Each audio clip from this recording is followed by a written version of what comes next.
Aí, boa noite. Esperar o Dr. Emerson. Nós estamos numa outra sala virtual aqui. Esperar o Dr. Emerson conectar. E simultaneamente nós vamos transmitir no YouTube. Esperar a entrada do Dr. Emerson. É bom que a gente tenha suporte paralelo. Tá aí. Ah, tá, beleza. Já te aceito aqui, ó. Visualiza e aceito. Essa sala de apoio, né, Emerson, paralela, sempre é bem melhor. Ó, pra te ver, ó. Tá aguardando a tua conexão. Vamos ver. Ah, perfeito. É, 100%. Boa noite, 100%. Boa novamente. noite. Com a palavra, já, meu amigo Emerson Mendes, nosso ex-chefe de polícia aí. Com a palavra. Obrigado, Kleber, pelo convite aí, poder bater um papo contigo, com teus seguidores no Instagram e também no. Sei que tu vai transmitir também no YouTube. Um prazer muito grande te reencontrar, né, digitalmente aí, já que faz tempo que a gente não se encontra, e pessoalmente, até em razão da Covid. Mas te agradecer o convite, né? E principalmente pelo tema, né? O tema segurança pública, questão de carreira, desafios.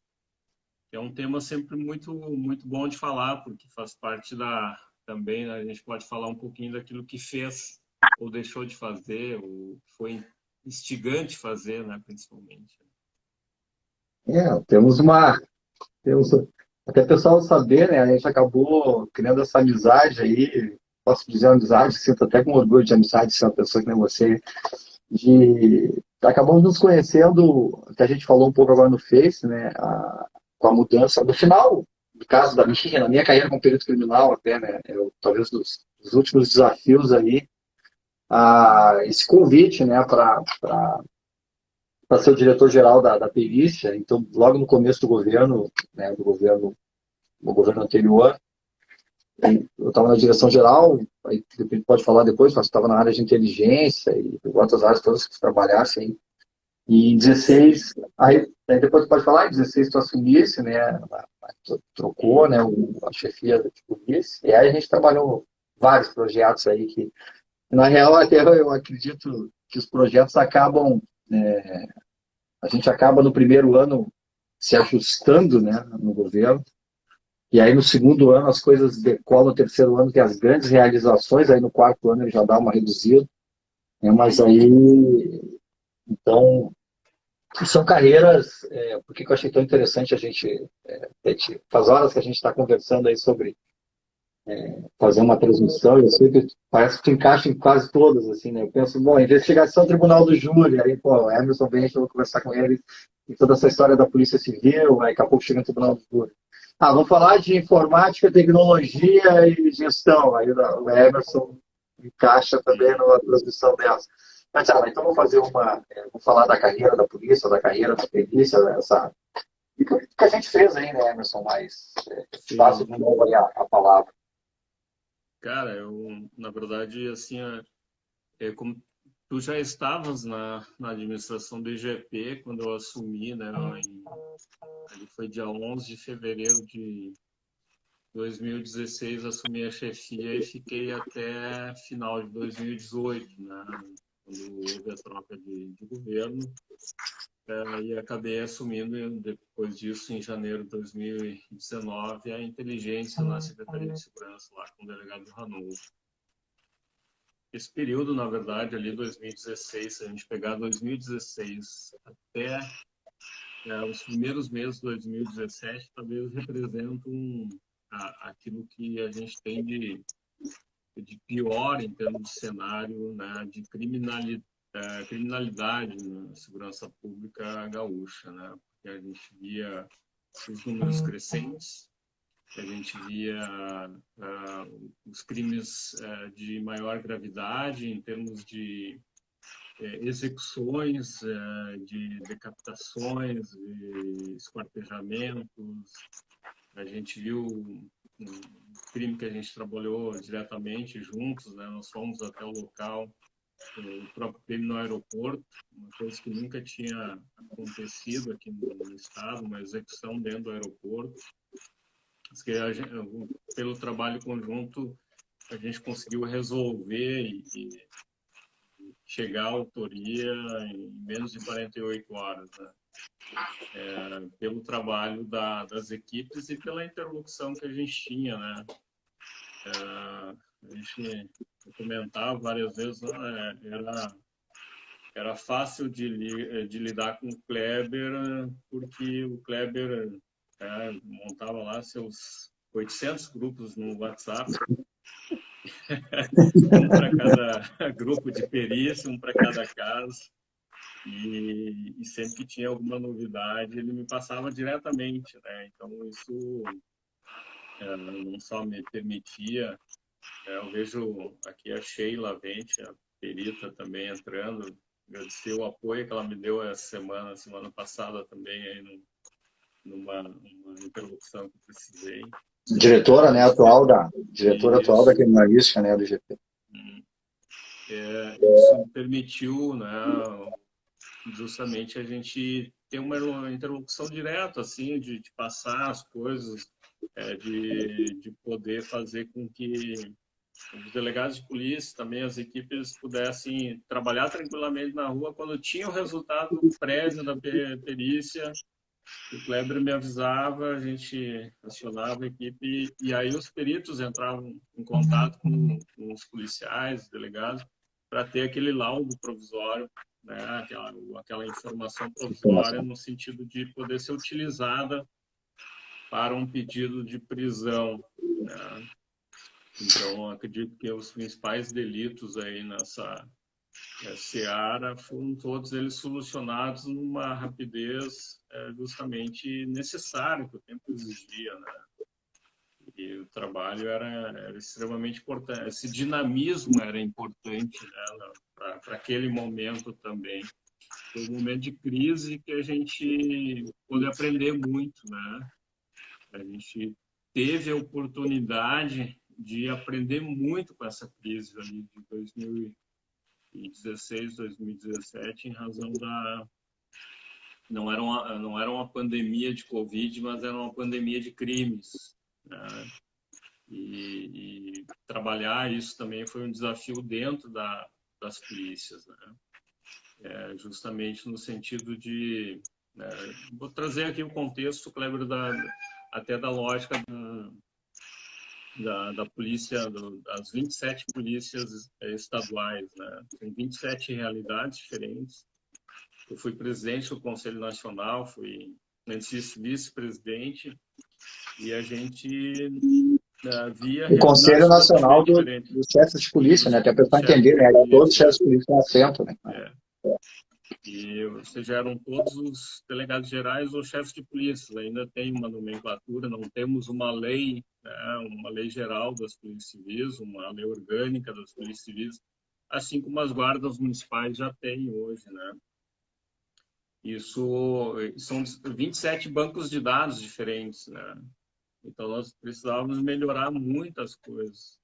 E a gente discutia, a gente tinha muita reivindicação, discutia diretamente com o Ministério da Justiça e depois o Ministério da Segurança Pública, mas a gente também precisava demonstrar uma certa organização e a gente conseguiu estabelecer isso, por exemplo, através de começar por uma identidade visual única, né? Uma padronização disso em caráter nacional. E isso eu vinha propondo desde que eu assumi. Eu acho que a primeira reunião que eu fui a segunda reunião que eu fui como chefe de polícia, ainda em 2016, eu levei uma proposta incipiente. E eu recordo que naquela oportunidade, assim, ninguém me deu muita bola. Apresentei em 20 minutos lá e já na segunda eu mudei um pouco a estratégia. Eu pedi o espaço de novo e estabeleci uma outra estratégia. Eu levei uma proposta concreta de uma imagem única e também com encaminhamento possível. Pô, daí o pessoal, né, não, a gente tem um caminho para seguir. Começaram a dar opiniões, isso já era importante, né? Antes nem chovia, né? Agora já estão construindo a ideia, E né? para te ter uma ideia, na reunião que teve um fórum da área de tecnologia aqui em Porto Alegre, me lembro que era frio em 2017.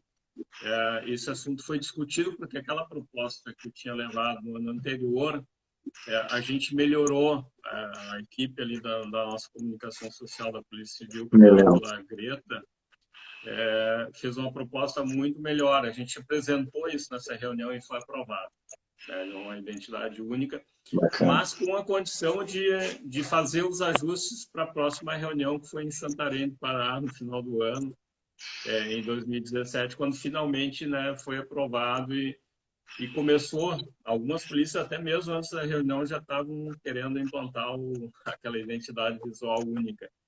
Hoje, né, você vê não só a questão do logo, né, do brasão, a questão do layout de viaturas, a questão do layout de fachada de delegacia, e aquilo foi um princípio. Em 2018, a gente estabeleceu, por exemplo, uma padronização de órgãos de enfrentamento à lavagem de dinheiro, de crime organizado, as DRACOS, né, os departamentos nesse sentido, a questão do departamento, delegacia ou divisão de enfrentamento ao crime organizado, que foi utilizado pelo ministro Sérgio Moro no ano passado, com um dos requisitos, ou seja, colocou uma condição para cada estado receber verba, que era de ter implantado um departamento, uma divisão, uma delegacia de enfrentamento à corrupção.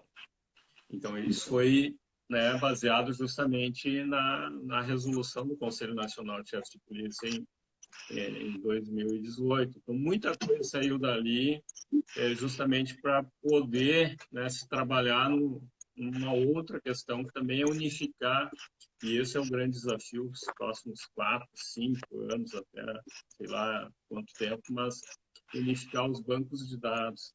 E talvez seja também na questão pericial, né? Você imagina hoje num país que nem o país não tem uma unificação de balística, não tem uma unificação de bancos de dados de indivíduos. Isso prejudica a investigação do crime organizado, investigação, vários tipos de investigação, né? Então, existem grandes desafios. Quem está na administração atual, né, desses órgãos, tanto de polícia judiciária quanto de perícia, de polícia técnica, por assim dizer, certamente precisam se atentar a isso, né? Porque senão o crime ele pode voltar a crescer e a lógica, infelizmente, no período pós-pandemia é de ter um crescimento da criminalidade. É muito interessante, né? Tu falasse, eu vi agora a gente tá dizendo umas carreiras, por isso que a gente fala de carreiras as carreiras elas traçando um paralelo, né, para a perícia criminal, né? O Emerson, Uhum. delegado de polícia, chefe de polícia, e no caso eu perito criminal, também bastante tempo, 20 e poucos anos de perito criminal. O que acabou acontecendo? Nós estávamos fervilhando aqui, né, no Rio Grande do Sul. Né? O que nós tínhamos que fazer era, na crise, CRIE. Né? Então, até alguns projetos que a gente criou na perícia aqui, eu até, o IGP, né, que é a sigla do Instituto Geral de Perícias, a gente criou um projeto lá até que eu nomeei de inovação, gestão e produtividade, que associado as siglas do IGP e também o que a gente precisava. Aumentar a produtividade, porque nós tínhamos a gente herdou um passivo de laudos muito grande, uma contenção de recursos, é inimaginável algumas coisas que a gente fez. Né? Então, assim, qual é o quadro? O IGP tinha 40% do efetivo, chegou a 40% do efetivo do quadro, e tem departamentos que a gente aumentou em 100% a produtividade. Aí, qual é a mágica disso? Então, a gente trabalhou coisas ali dentro de organização, de gestão, por exemplo, as armas, né? As armas estavam espalhadas. A gente herdou também uma outra coisa pior ainda, Emerson, que é assim, ó, que nós tivemos o departamento de criminalística fechado. Né? Então, um pouquinho antes, né, da gente assumir, o departamento de criminalística da Princesa Isabel foi fechado. Então, o que aconteceu? Todos aqueles peritos que trabalham ali nas armas, crimes ambientais, engenharia, foram espalhados, espargidos aí em vários prédios, em lugares que se amontoaram, às vezes até dentro da Secretaria de Segurança. E o que se fazer com todas essas provas? Ou seja, teve período que foi uma almoxarifada, eu era do plantão, uma época a gente foi parar nos fundos do Departamento de Identificação, então você imagina o cenário, se as pessoas procurarem no balanço geral, vão ver um caos, assim, tinha vestígio sendo guardado dentro da geladeira onde os caras guardam pizza. Então tinha um quadro, também a gente herdou um quadro realmente bem ruim, assim. Então foi uma reestruturação toda, uma das primeiras coisas que a gente criou uma força-tarefa balística, que era de organizar todas essas armas, criar uma produção em lote, né? A gente botou quase que uma política fordiana, entendeu? De controle até de horas extras, que eu achava que era uma coisa, que hora extra é uma coisa que a gente tem que prestar conta. Então, eu tinha que fazer o perito, para muitas pessoas, às vezes, ali dentro da perícia, o que a gente fez é capacitar peritos para fazer exames menos complexos e que entregava lotes de perícia para os peritos fazerem, por exemplo, de armas, assim. Então, o que aconteceu? Você pode olhar nas estatísticas, tem nas estatísticas todas aí. Eram cargas e cargas de armas sendo enviadas, e algumas perícias mais fáceis, só que depois o que vai acontecer nessas coisas mais fáceis vão acabar assim.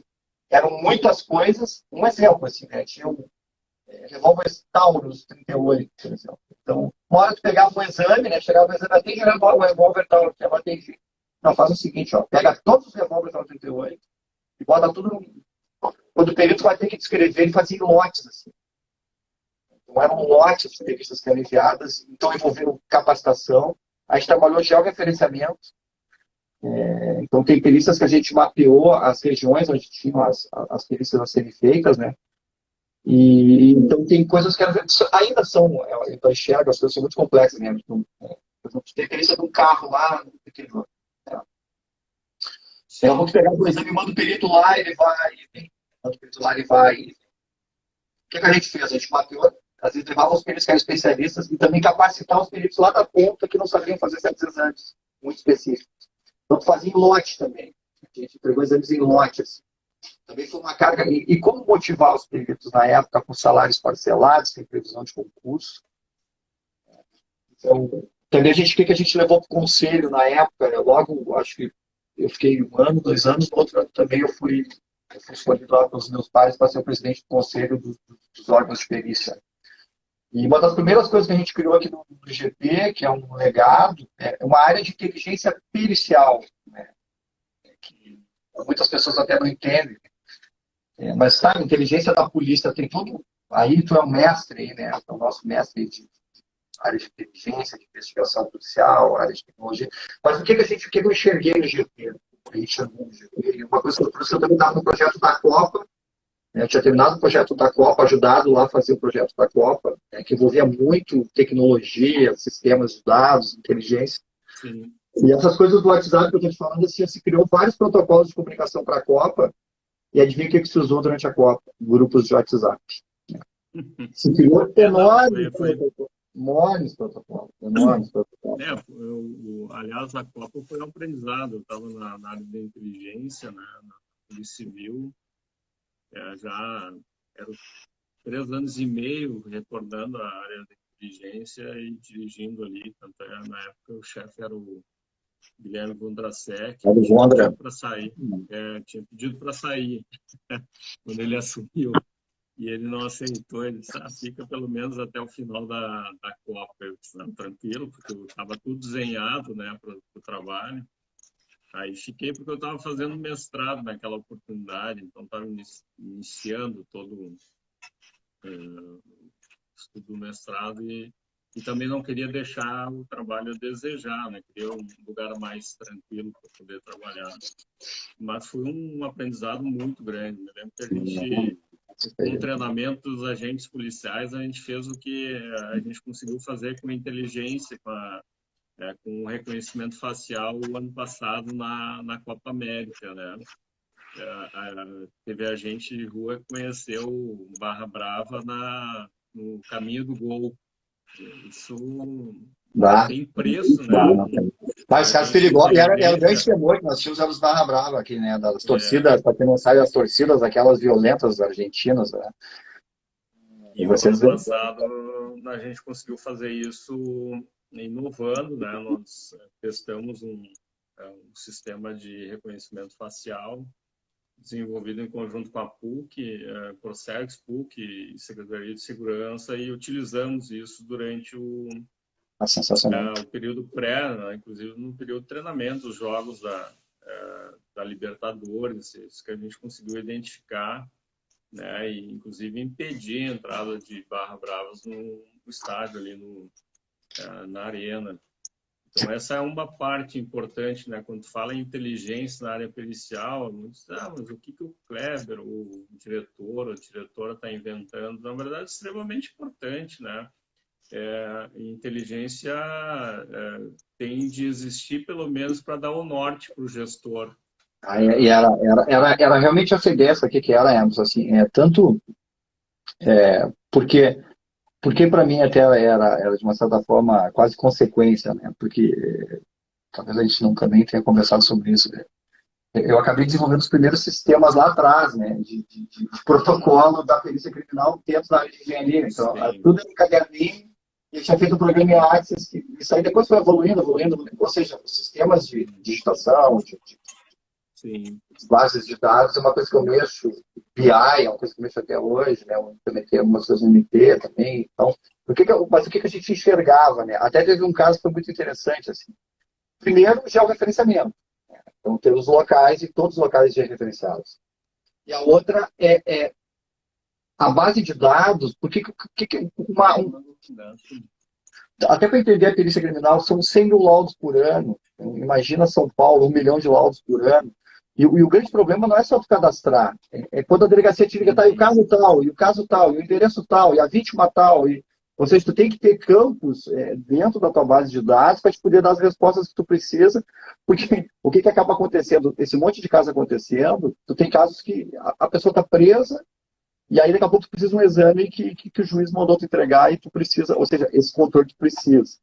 E também tirar outras informações das bases de dados, que elas sirvam também como tomada de decisão, e aí eu vou te dizer, essa uma que eu te falei, né, do georreferenciamento, do saber quais as armas que a gente mais atende, de criar máscaras, de criar modelos que auxiliem os peritos. Nós implementamos laudo digital, né, estava, acho que lá, 20% implementado, e a gente, nossa, junto com vocês aí, com o Calivari, a gente sempre procurava vocês super receptivos. Tem outras coisas que são legados, assim, depois eu vou te pedir que fale, que talvez vocês não tenham nem ideia, na ponta, fora todos os casos que a gente atuou, fora coisas simples, por exemplo, a gente botou um celular lá no DCCI, que a gente colocava em todo o grupo de WhatsApp das equipes do plantão. E eu botava toda a equipe do plantão, por exemplo, segunda-feira, eu botava toda a equipe do plantão dentro do WhatsApp.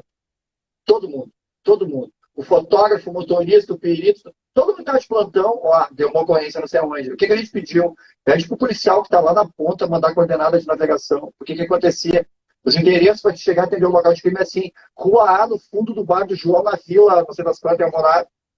E aí tu tem um policial que está lá na ponta. Aí ele manda a coordenada de navegação lá para o DCCI pega essa coordenada e joga no grupo. O que acontece? As equipes que estão deslocando, tu tem um motorista, olha, é aqui, nova direita, nova esquerda, coisas mínimas que a gente usou tecnologias Mas que aceleraram.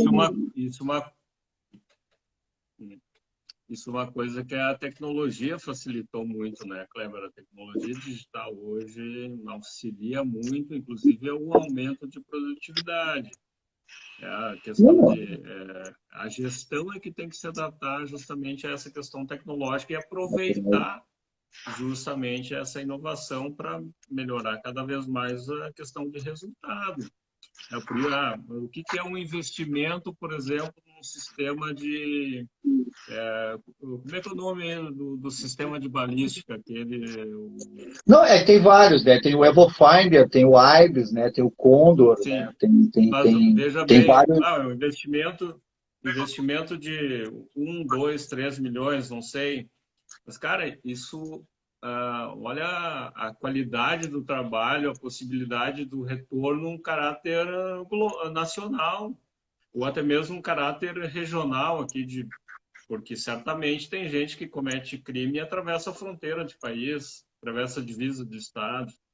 Então, esse é um tipo de coisa que tem que se pensar. Por isso que eu era teu parceiro, quando tu pedia lá na reunião com o secretário, eu quero investir tanto em tal sistemas, eu apoio, porque isso reverte, né, Sim. reverteria em termos de investigação criminal, em termos de melhoria. Tem muitas pessoas aí que eu vi, eu estou acompanhando aqui no computador também, que estão participando da nossa live aí. Deixa eu curtir aí, porque eu Inclusive, acabei com é, tanta coisa que eu deixei de falar. Me ajuda aí que... não, o delegado Valeriano e a Débora estão participando aqui, e, inclusive o Valeriano está dizendo, não, já alguns desses barra bravos eram barrados até na fronteira. Isso faz parte do serviço de inteligência. Quando tu tem a informação prévia, a possibilidade de fazer isso é extremamente importante. A delegada Alessandra, aqui do perfil Justo Cibernético, o Cláudio Lócio, que também é um perito aí, um cara que estuda bastante pra caramba, me convidou agora para fazer um prefácio do livro que ele está organizando. Então, em nome deles, agradecer a participação de todos que estão Tem muita, participando aí. tem muita gente. Não, e tem coisas, por exemplo, da inteligência, sabe? Por isso que eu falo, a coisa da inteligência, ela acabou, esse modelo do Rio Grande do Sul, eu levei para o conselho, ele acabou sendo implementado em vários estados, né? Então, quer ver um exemplo, Emerson? Teve um caso que, acho que foi até a delegada, a Patrícia, que ela foi da secretaria, e ela, acho que é o Dourado, que mataram, acho que umas quatro pessoas, 5 pessoas, né? Foi uma chacina, mataram, Sim, tipo, mas o que que aconteceu? Coitadinhos, né? Eu vi muita reportagem assim, coitadinhos, coitadinhos, coitadinhos. E a gente se deu o trabalho lá a gente começou a fazer um trabalho lá, com um perito nosso ali do GT, também tem um fotógrafo, depois outros peritos rodaram, então a gente usou coisas da ambiental, para ter uma ideia, a gente usou saberes da perícia ambiental, que eles usam muito georreferenciamento, processamento de imagens, para implementar coisas dentro da área de inteligência, né? E uma das coisas foi assim, as pessoas que morreram todos tinham maconha, cocaína, álcool, tudo no sangue, entendeu? Eles estavam lá consumindo, estavam lá no meio sim, de eu me lembro conflito, desse estudo estavam que mesmo. fizeram. E os coitadinhos, coitadinhos. E quando a gente pegou e analisou os laudos, uma questão de inteligência, olha aqui, ó, deu positivo para maconha, deu positivo para cocaína, deu positivo para álcool. Os caras estavam ali, eles não eram da quadrilha, não sei se eram da quadrilha, mas que estavam ali consumindo, estavam ali estimulando, estavam ali, foi junto, entendeu? Eles pegaram e mataram todo mundo. Pode ter certeza que o teu filho, o meu filho, que vai estar em casa aqui comendo pipoca na televisão, ele não vai levar tiro em vila, né? Isso era uma coisa, assim, ó, imagina você cruzar esses dados, né, Kleber? Porque você tinha esse dado aí. A maioria das vítimas tinha algum tipo de droga ou álcool no sangue quando foram mortas, né? Ou seja, você tinha essa informação. E aí a gente tinha também do setor de inteligência, né? Ou seja, tinha um levantamento de qual era o perfil das vítimas. Então a gente sabia que o maior perfil de vítimas naquele período era em torno de 14 a 29 anos. Esse era o maior nível de risco, né, principalmente de quem estava envolvido no tráfico, porque em torno, uma média de 70% a 75% tinha antecedentes por algum delito, e principalmente a questão do tráfico de drogas e também crime patrimonial, ou seja, furto, roubo, alguma coisa de latrocínio também. E pelo menos 45, 50% já tinha passado pelo sistema prisional. Então a gente via, né, pegando os teus dados, pegando esses dados do sistema, fazendo uma correlação disso, a gente tinha o perfil dos envolvidos nos delitos. E quando a gente trabalhava o resultado da investigação, a gente também tinha o perfil de quem era o autor, né, dos delitos, principalmente de homicídio e de latrocínio. Isso também ajudava até mesmo a direcionar a origem, as facções envolvidas, ou seja, de como estava se engendrando isso e de quem eram os principais, de como isso se vinculava. Né? Por isso que até naquelas oportunidades a gente chegou, e uma das estratégias quando eu assumi foi levar aquela experiência do DENARC no enfrentamento à lavagem de dinheiro. Porque eu tinha sido chefe de inteligência, acompanhava lá com o Ranolfo e as operações policiais, uma boa parte delas de enfrentamento ao tráfico, outros de enfrentamento ao crime de roubo, por exemplo. Isso, e a gente só viu os crimes crescendo, ou seja, não via a diminuição. E a gente viu o quanto a quadrilha, que a gente... Quadrilha, vou utilizar um termo antigo aqui, mas o quanto As organizações quanto aquele grupo investigado por lavagem de dinheiro, que a gente, se o pessoal pesquisar a Operação Laranja Mecânica, vão ver as 3 fases dela, né, que a gente executou bem delineados aí pela imprensa. A gente viu o quanto aquele grupo sofreu com isso, né? Ou seja, se viu descapitalizado. E essa estratégia a gente levou justamente para a chefia de polícia, né? Trabalhando isso cada vez mais. Para você ter uma ideia, de um inquérito instaurado em 2015, a gente passou em 2018, no ano que eu larguei, a inúmeros inquéritos com vários indiciamentos, não só por lavagem de dinheiro, mas também por crime organizado. Em 2 anos, se a gente pegar 2017, 2018, por mais de 100 milhões de reais apreendidos em bens e valores dos criminosos.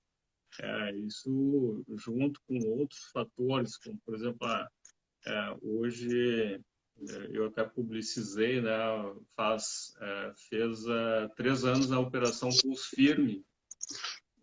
Então, pega todos esses vetores. Que trabalho desse. A pessoa não tem ideia do quanto não podia vazar, do quanto os riscos dos impactos, né, Anderson? Principalmente vocês, né, assim. E tirar os cabeças, sim. Sabe que depois vem outras cabeças, né? E a gente teve a parceria tua, assim, sem comentários sobre a parceria do Ministério Público, o doutor Fabiano Dalazen, o doutor Marcelo. O Vacaro, sensacional. O Vacaro também, né? E o doutor Tubino. Tubino, vem assim, agora do NIMP agora. O doutor Diego também, né? Então, assim, são Diego também do NIMP, processos que são concomitantes, né? No sentido de sempre melhorar e de a gente ver que isso deu resultado, né? Eu recordo que para a Operação Pulso Firme, né, eu fui junto com o Coronel Biak, que estava na secretaria. Muito bom trabalhar com ele. A gente foi. E ele depois foi subcomandante da brigada. E a gente foi numa sala cheia de promotor, dizer qual era a ideia em relação à Operação Pulso Firme. O que a gente estava pensando, qual era a ideia, e para convencer os promotores de que aqueles eram realmente, né, os principais vetores de criminalidade, ou seja, se a gente conseguisse atingir o patamar mais alto da criminalidade, ou seja, afetar a locomoção e outros aspectos deles, a parte financeira, a gente ia conseguir diminuir.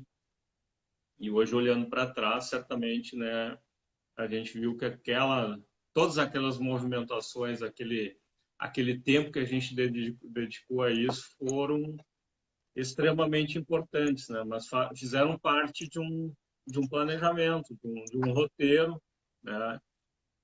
Em que a gente precisava quebrar paradigmas, né?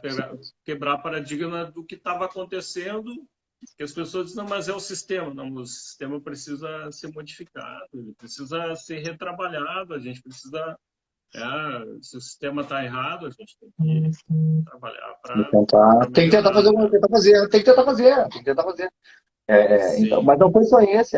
Claro, essa operação foi. Eu me lembro, isso aí para nós era um estresse muito grande. A história do dia D mais, né? Antes, depois.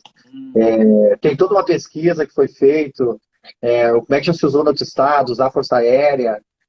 Depois tinha o negócio dos exames periciais, né, para eles alegarem que depois que não foram alguma, né, manter a integridade física, né, que a gente tinha que botar da ótica da Sim. perícia, era colocar os médicos ali, né, depois que acabou continuando esse processo, Uhum. foi o perito Eduardo, né, que assumiu a direção. Mas eu lembrei também de outros casos, assim, de projetos nossos muito grandes, assim, tem dois em especial que eu destaco, que eu nós nos envolvemos muito, assim, e sem vocês, né, sem a tua parceria, sem a parceria do Calivari, uma foi a retirada das verificações de óbito, né? Então, as pessoas Sim, o talvez não tenham nem SBO. ideia. Cara, a dimensão disso, eu até falei uma época para ti, eu acho incalculável, porque até para as pessoas entenderem, né? A verificação de óbito, um exemplo, uma pessoa está com 90 anos, está doente, com câncer, e ela morre dentro de casa. Morre dentro de casa. E daqui a pouco a pessoa chega lá, ela está morta, 2 dias, sei lá, liga para o 190. Aí tu liga para o 190, aí vai uma viatura da brigada, mas o local é um local perigoso. Olha, é bom ir 2 viaturas da brigada, aí vão 4, 5, 6 PM. Aí tu chama a volante da Polícia Sim. Civil. Aí a volante da Polícia Civil vai, olha, isso aqui não é só para volante, de repente vão chamar o pessoal do homicídio, da especializada, aí tu manda mais uma equipe olha, mas é perigoso, então vai 2 viaturas. Agora tu chama os peritos do IGP e o DML. Aí a gente vai todo mundo para um local que não era para ninguém atender. Aí depois tu pega esse corpo lá pro DML. Aí como tu não encontra uma causa de violência, uma morte violenta, é dos exames mais complicados, porque será que não tem ou não foi encontrado? E aí tu começa a procurar, que a gente diz procurar GAMPM. Começa a procurar coisas, aí tu coleta exames, aí tu coleta amostras, aí tu manda para o laboratório. Isso aí era quase 50% do que o PMR fazia. E mais um problema, que é um grande problema que a gente conseguiu para ti, acho que não precisou mais que 10, 15 minutos para te convencer. Mas nunca ninguém fez isso. Por que nunca fizeram? Nunca fizeram porque ninguém foi correr atrás, ninguém Sim. foi. O Manuel ia correr plantão junto com a Sim, o volante, o Manuel perito foi Manuel. fantástico nesse período aí. Não, ele foi atrás do te acidentou, ele foi, eu me lembro que a gente foi lá, eu sou o Manuel, a gente pegou um Aliás, foi helicóptero. um grande amigo que a perícia, que a atividade pericial me deu, né? Ele se transformou um querido amigo, assim, o Manuel. O Manuel é um cara fora de série, cara. Ele estava aposentado, então essa história às vezes as pessoas não sabem, ele estava aposentado, tinha o tempo de ir embora e disse, ô Manuel, tu sempre reclamou, ele sempre reclamou de tudo lá dentro do DML, porque ele é um cara muito perfeccionista, né? Então ele metia o dedo em tudo, criticava tudo, eu disse, cara, agora tu vai embora nada, agora eu sou diretor-geral e a gente se dá super bem. Esse agora tu vai chegar e vai me ajudar a implementar todas essas coisas que tu reclamava, que não sei o que é. Ele disse, tá, eu aceito o desafio. E um dos desafios deles foi a verificação de óbito. Porque tinha uma coisa para ele como médico, talvez ele deve ter te repassado, que é o seguinte, tu imagina uma família, o familiar morreu e tu quer enterrar teu familiar. Mas aí o que acontece? Tu ligou para 190, aí tu vai ter uma investigação, e aí ele vai para o DML, e aí a família fica lá no DML sofrendo, daqui a pouco chega cara baleado, assassinado, bandido para fazer exame cautelar, né, um monte de gente chorando, e tu não libera o corpo, tu gera um problema maior ainda para a família, e os custos para o Estado, tu imagina essa quantidade de policiais que estão fora, em vez de ele estar fazendo outras coisas, o que a gente fez? Os valores envolvidos nisso aí eu não consigo nem imaginar. Os benefícios para a sociedade, e fora uma série de outras coisas. Aí, o Manuel era presidente da Câmara de, de, de Medicina Sim. Legal do CNEF. Cara, a gente pode, acho que seria bom tu manifestar um pouco sobre isso, e depois eu ia entrar também na Operação Desmanche, que Cara, foi outra coisa. eu vou comentar, assim, sobre o SVO. Acho que foi importante aquele momento, assim, mas deixa eu só dar uma saudada no pessoal que entrou aqui e comentou. A Thaís, o Escobar, o Nayan, o Laion, o Xande, o Felipe Martineto, o Emílio. O Emílio diz assim, acho que custou, mas cheguei. Eu acho que é alguma coisa tua aqui, viu? Ele é só meu pai, o Emerson, é só meu É, pai. eu imaginei. É só meu E pai. a gente falou da Operação Laranja Mecânica, o delegado Márcio Moreno, que tocou essa investigação, entrou. Tem aqui uma pessoa do perfil Farma Concurseira, não sei o nome dela especificamente também. Ellen é uma parceira nossa, ela acompanha o André Boquete, pegando vários amigos E a aqui minha também. querida amiga do Cachacier, a Ana Laura Guimarães entrou aqui também, a Luciana, a Cristiane, todo mundo entrando aqui. Mas sobre o SVO, assim, foi importante porque a gente conseguiu fazer um processo de gestão de Estado, né? Isso não envolvia só a segurança pública, era algo que a segurança pública estava envolvida, Não era pra... mas que era uma atribuição de saúde, né? Porque os policiais, os peritos, os policiais desde a Brigada Militar até a Polícia Civil e peritos eram justamente chamados a atender uma situação que era, ou seja, inclusive constrangia a família, né? Você pegava um corpo que tinha uma morte natural, tinha que levar para a perícia, para um perito fazer aquela análise para ver se não tinha nada. Quando, na verdade, o médico poderia fazer essa verificação inicial, né? E por isso, né, que a gente mencionou aquela lógica, né, serviço de verificação de óbitos. Qualquer tipo de suspeita, por mínima que fosse, era encaminhar. Aí sim, era caso de chamar a atividade policial para instaurar o inquérito. Esse é o grande aspecto. Então, se reduziu realmente, né, custos, e se reduziu o Nossa, deslocamento, investigações questão de desnecessárias. gasolina, investigações desnecessárias, inquéritos, que às vezes ficavam parados ali um ano, porque demorava a perícia, naturalmente, tinha um acúmulo muito grande de trabalho, e ia para lá, na verdade, para ser arquivado, porque a maioria não tinha Mas situação aí que está, Emerson. nenhuma de...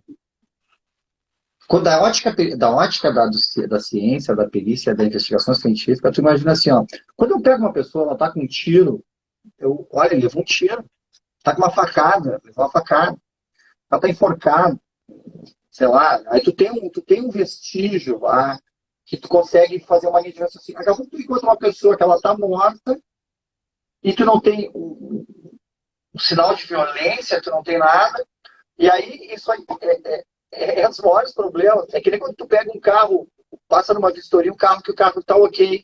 É um carro sem problema nenhum de adulteração. E aí tu manda lá pro perito pesquisar, olha, esse carro tem a suspeita de adulteração, era a mesma coisa. Aí tu vai ficar procurando coisa no elemento. Você fica, cara, será que não tem ou eu não estou encontrando? E aí isso acaba Sim, se tornando uma coisa que aparentemente simples, tecnicamente, cientificamente, ela vira complexa sobre a ótica forense. Porque tu sim. não pode exaurir. Mas será que eu não tenho que fazer mais um exame? Será que eu não tenho que aprofundar as análises? Será que eu não tenho que aprofundar a investigação? Então, isso é uma das coisas que eu acho que um legado que nós deixamos, eu digo isso aí, o mérito, ele só aconteceu porque a Polícia Civil, o Instituto Geral de Perícias, se juntaram, a gente teve o apoio da Secretaria, depois a gente teve o apoio da Saúde, a gente depois para a Saúde, né? O doutor Tiago Duarte, Sim. deputado, nosso médico, Doutor isso aí. Tiago entrando aí. É sempre um grande defensor Um da área da abraço para o saúde. doutor Tiago aí. Então, Weber, a vou gente fazer um estava trabalho vendo bacana aqui aí. pelo horário, a gente tem, 17. quer dizer, 17 minutos aí, controla o teu tempo aí. Não, tranquilo. Não, acho que a gente tem abordado praticamente. Outra que eu acho que é importante a gente falar é a Operação Desmanches, né, que a Polícia Sim, Civil fez. Então, assim, foi um projeto que a gente fez junto. Isso aí, olha o que envolveu. Envolveu o Detran, envolveu Polícia Civil, Brigada Militar, Instituto Geral de Perícias. E você tinha, por exemplo, lá policiais altamente especializados do DEI, que até o falecido deixar aqui, né, uma pessoa que eu tinha uma grande admiração, o comissário Laetano, que eu trabalhei com ele muito tempo. Eu fiquei muito tempo no chassi, lá trabalhei bastante tempo com ele. E foi outro que há anos se fazia isso, que ela fechava o desmanche, né, os roubouts, sei lá como queria chamar, né, onde estão os desmanches de carro, e eles abriam no outro dia. Fechavam de um lado, eles abriam do outro dia. O que a gente conseguiu? Primeiro, uma mudança legislativa, né, por parte E a outra, aquilo que a gente acompanhou, até onde eu vi umas matérias, eu e tu lá na Gerdau, o que que acabou acontecendo? Isso aí eu acho até Isso. que eu deixo contigo a falar um pouco sobre isso. Hum. Não, até sobre isso, cara. Eu participei da Desmanche em dois momentos diferentes, assim, na minha carreira, né? A gente acabou não falando de carreira, né? Estava ali previamente, mas como chefe, né? Quando eu assumi, veja bem, quando eu assumi a chefia, logo na sequência já tinha aprovação da lei, foi a primeira operação Desmanche. Então, já vinha de um processo anterior, né, da condução da secretaria, a organização disso, né? Ou seja, em 2015 foi construída essa normativa, e tu deve ter participado disso, né? Eu não participei porque eu estava no DENARC, e a partir daí se começou a executar. Depois teve uma pequena modificação também normativa, e se possibilitou fazer todas as operações, principalmente em Porto Alegre, batendo forte na questão, né, dos desmanches, nessa parte de regularização. E ainda assim tinha o trabalho, né, da atividade investigativa que a gente fazia. Teve a operação, se não me engano, o nome da operação foi Barão, também pela Polícia Civil, né, batendo forte o grupo criminoso que fazia clonagem de veículos. Então, alguns processos acabaram continuando em termos de criminalidade. Então, a gente, na Polícia Civil, enfrentava isso. E eu trabalhei isso junto até essa semana eu estava carregando umas fotos no Google, estava algumas fotos nossas da Operação Desmanche. Inclusive, depois quando se foi lá na Gerdau, a questão da destruição. E o segundo momento que eu participei, fora da chefia, foi no departamento de inteligência, né? Daí eu trabalhei mais diretamente com isso, junto com a Marta, a capitã Marta, que já coordenava esse trabalho antes, coordenava Bastante muito tempo. bem, aliás. Todo o tempo ela ficou lá, né? Conseguia mobilizar todas as forças de segurança, IGP, Polícia Civil, Brigada Militar, né? Quando a Vigilância delegacia do sanitária, a meio, própria isso, quando a delegacia do meio ambiente não conseguia ir, o batalhão ambiental para fazer a análise, ou seja, tudo isso foi um processo evolutivo. Então, muitas vezes a gente não conseguia, por exemplo, ter uma prisão, uma instauração de um procedimento policial por receptação de produto furtado, roubado, mas, em regra, sempre tinha algum problema, algum crime ambiental, né, nos locais. Então, a gente foi um processo de aprendizado também com isso, né, de agregar outros fatores à operação Desmanche, e isso foi extremamente importante, né, para a redução também da criminalidade patrimonial, especialmente de furto e roubo de veículo. E a gente viu com isso, naquele período, também uma migração, né, do crime. Então, uma redução de alguns aspectos e um aumento, por exemplo, em alguns locais, no litoral norte, deu uma aumentada, né, em alguns pontos de furto, por exemplo, e outros locais também mais na região de fronteira. E o ano passado, em 2019, que a gente acabou expandindo mais até a Operação Desmanche para o interior, né, atuando muito forte. Isso deu um baque muito, muito importante, porque a gente estava trabalhando justamente por onde esses delitos estavam sendo possibilitados, eles estavam gerando oportunidade para o criminoso continuar a delinquir, né? Então, acho que acho não, tenho certeza, foi um trabalho Não, extremamente foi, importante foi, foi. realizado.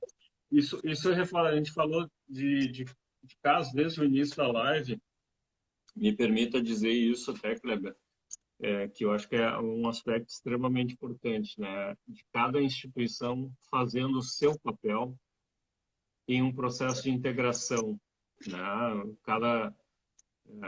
Principalmente possibilitando uma conversa prévia, um planejamento, uma organização para ter resultado. E mais do que isso, né? A integração só dá certo quando tem comprometimento de quem está envolvido.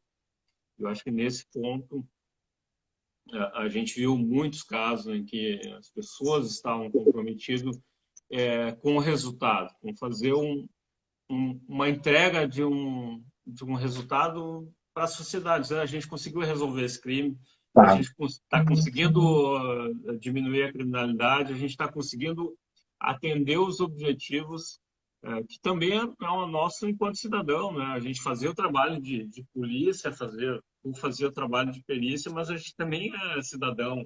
A gente também sente na pele a questão da criminalidade. Não, Então é importante que a gente perceba tudo isso, né? Essa integração e comprometimento. Né? não, assim, ó, tem umas coisas que tu falaste, que tem a ver até com a resolução dos casos, com tudo isso. O que acaba acontecendo, né? Eu vou dizer, isso é normal das instituições.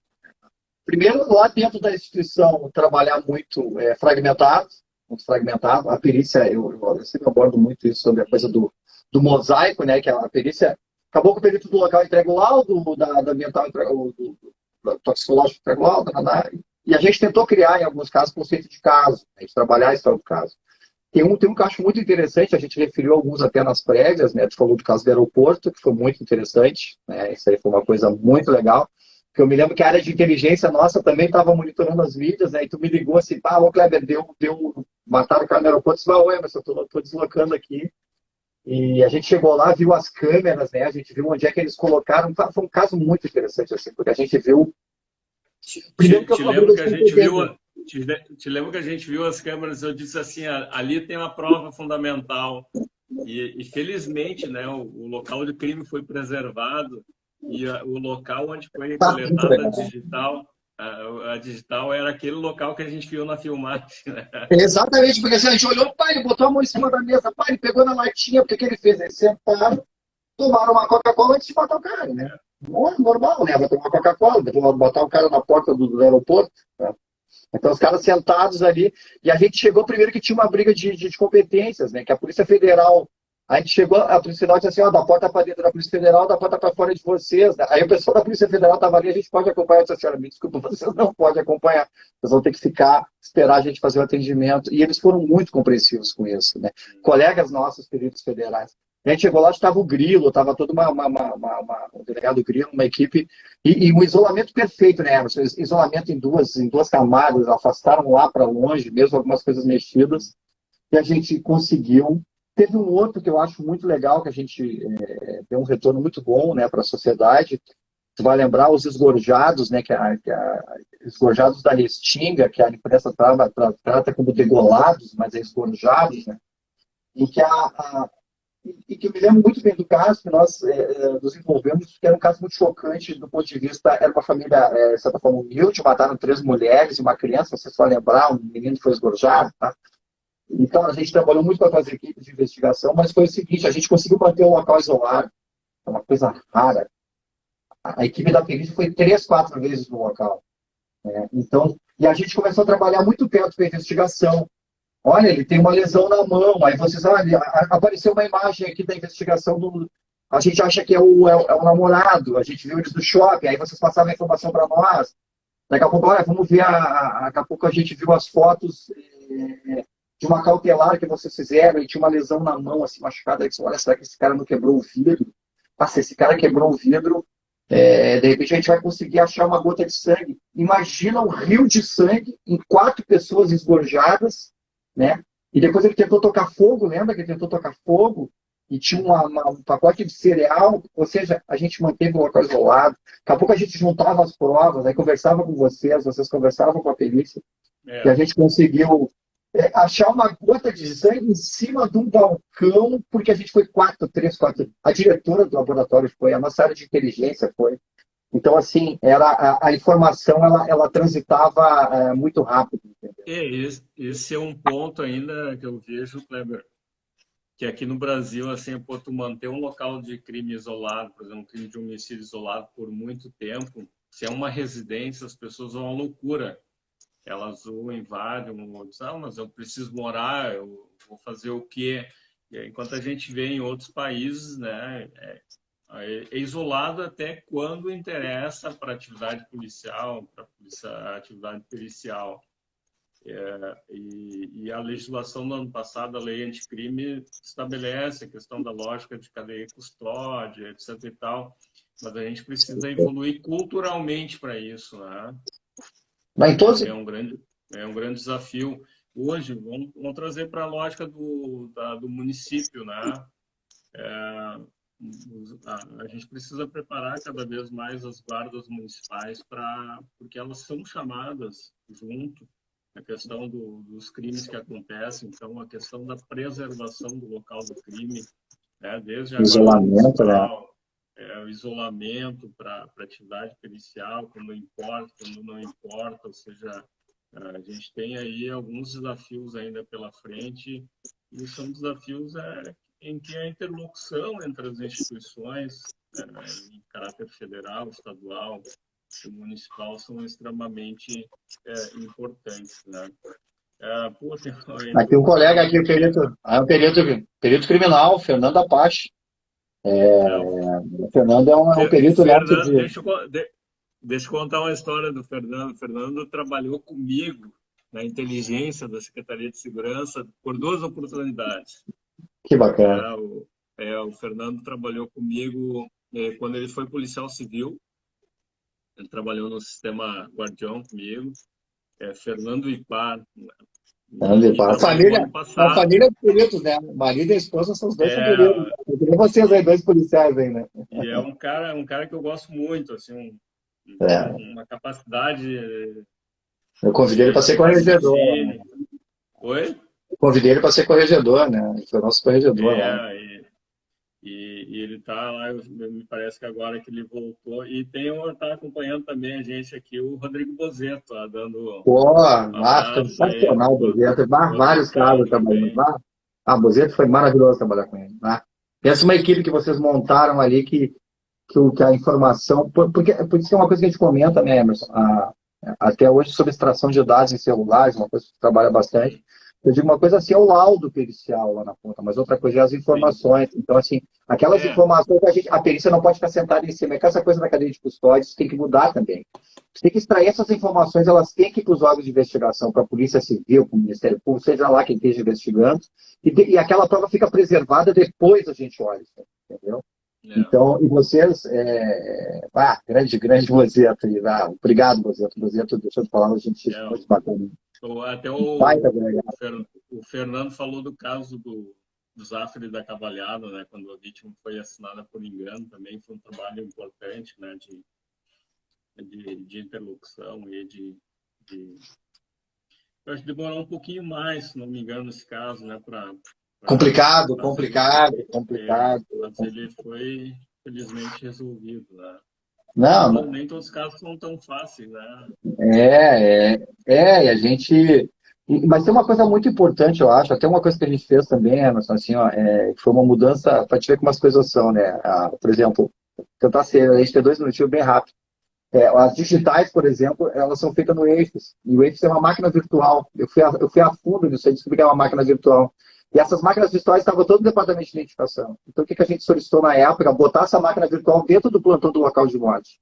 Para quê? Para quando a digital fosse coletada na cena, ela já viesse e fosse submetida no sistema. Porque o que acontecia antes, tá? Tu coletava essa digital no outro dia de manhã, de tarde, tu mandava lá para o departamento de identificação para depois ela ser confrontada no AFIS, que é o Automated Fingerprint Identification, assim, o sistema de identificação automática de digitais. Então, o que acontecia? Às vezes a gente pegava uma digital em 20 minutos, meia hora e passava para vocês. Olha, deu a digital de fulano, deu a digital de Beltrano. Olha, deu um positivo no digital. O que acontece? Tu começa a também auxiliar a polícia, aquelas máximas que a gente tem da criminalística, né? O tempo que passa é verdade que foge. Né? Então, quanto mais rápido a gente conseguir passar algumas informações. Agora, tu imagina um sequestro, pode significar a vida de algumas pessoas, né? Daqui a pouco tu pegou Kleber, a assim, ó, tá finalizando, né? Eu vou colocar ali no link. um A gente minuto, pode um minuto. eu colocar ali eu botei no chat nossa live ali o link para o YouTube. A gente pode continuar lá rapidinho, Não, né? tu quer? Mais uns Não, tu 10 quer? Não, minutos. tu quer? A gente pode reabrir aqui mesmo no Instagram, porque acho que a maioria das pessoas estão acompanhando no Não, Instagram. mas Né? mais uma hora a gente vai ser enfadonho com o pessoal Não, não, lá. não. A gente só faz uma finalzinha aqui e desliga, tu que sabe. Tu curtiu, ó. Vai encerrar e a gente não vai Não, conseguir se despedir, entendeu? não, tranquilo, Tu tô reabre e curtindo, a pode gente dá ser. um. Oi? Não, tu que sabe, vai encerrar aqui. Quer que eu reabra aqui ou continuamos só Quer continuar só no YouTube? Continuamos só no YouTube, então. Bom, só no YouTube. Fazer o pessoal seguir o teu Beleza? canal lá no YouTube aí. Tá, beleza. Tá? Tá, Cara, assim, eu tá. agradecer o pessoal que me Vai encerrar. acompanhou aqui, né?